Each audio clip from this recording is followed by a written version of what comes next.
નીચે game zone બનાવવાનો વિરોધ થઈ રહ્યો છે। કાલાવાડ રોડ પર કેકેવી બ્રિજ નીચે ગેમ ઝોન અને ફૂડ ઝોન બનાવવાની યોજના છે। કોંગ્રેસના કાર્યકરો અને અગ્રણીઓએ વિરોધ નોંધાવ્યો છે। વેપારીઓને સાથે રાખી કોંગ્રેસે વિરોધ કર્યો છે।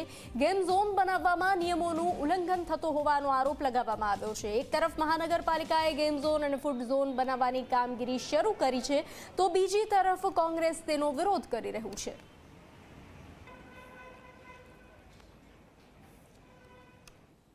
CDCRના નિયમ પ્રમાણે માર્જિન છોડવું પડે, પીવાના પાણીની વ્યવસ્થા રાખવી પડે, સંડાસ બાથરૂમની વ્યવસ્થા રાખવી પડે, પાર્કિંગ રાખવું પડે, ત્યારે આ ગેમ ઝોન બને। અહીં બિલકુલ કોઈ પણ જાતની ફાયર NOC સહિતની વ્યવસ્થા વગર કોર્પોરેશન પોતે બ્રિજની નીચે ગેમ ઝોન બનાવવા જઈ રહ્યું છે, ત્યારે રાજકોટની જનતા વતી અમે વિરોધ કરીએ છીએ। અને રાજકોટની જનતાને હું અપીલ કરું છું કે સવિનય હવે પછી જ્યારે તમે કોમર્શિયલના નકશા મૂકો ત્યારે એમાં માર્જિન અને પાર્કિંગ ન મૂકવું અને નીચે એટલું જ લખવું કે ગેમ ઝોન મુજબ। અમદાવાદનો ગેમ ઝોન હોય તો એ પણ ગેરકાયદેસર છે, અહીંનો ગેમ ઝોન પણ ગેરકાયદેસર છે।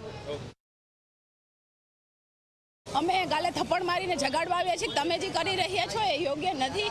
કોઈ દિવસ અંડર બ્રિજ નીચે કે બ્રિજ નીચે ગેમ ઝોન બની જ ના શકે, કારણ કે અમે જ્યાં સુધી માની છીએ ગેમ ઝોનના અમુક કાયદાઓ હોઈ શકે જેનું પાલન કરવું જોઈએ અને જે દરેક જગ્યાએ લાગુ પડે। ત્યારે આપ જોઈ શકો છો આજુબાજુ કેટલો ટ્રાફિક છે, પાર્કિંગની ઓલરેડી પુલ બન્યા પછી પણ આટલી સમસ્યા છે, તો આ બધા પ્રશ્ન કેમ તમે આના માટે કંઈ વિચાર્યું નહીં? અને ખાસ જ્યારે ભૂલકાઓ નીચે રમતા હોય તો જે તમે મોટી મોટી વાતો કરો છો 1100 કરોડ ને 1200 કરોડ ને 1500 કરોડના ખર્ચે પુલ બને છે, એ પણ ધરાશાયી થઈ જાય છે, તો શું ગેરંટી છે કે આ પુલ પણ કોઈ દિવસ ધરાશાયી નહીં થાય અને ભૂલકાઓને ઈજાઓ નહીં થાય?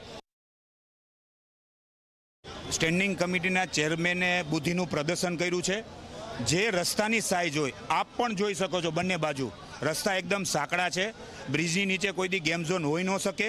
રાજકોટની અંદર કોંગ્રેસ હંમેશા સારા કામમાં ભાજપને પૂરો ટેકો આપે છે, પણ આ ગેમ ઝોન બને છે એ સેફટીનો મુદ્દો છે, એટલે હંમેશા અમારી કોંગ્રેસ પક્ષની એટલી માગણી છે આ ગેમ ઝોન રદ થવો જોઈએ, અન્ય જગ્યાએ ખસેડો। રાજકોટ મહાનગરપાલિકા પાસે અન્ય ગ્રાઉન્ડ છે, જેમાં રેસકોર્સ છે, શાસ્ત્રી મેદાન છે, DH કોલેજ છે, મવડી પાસેનું ગ્રાઉન્ડ છે, એવી અમારી માગણી છે।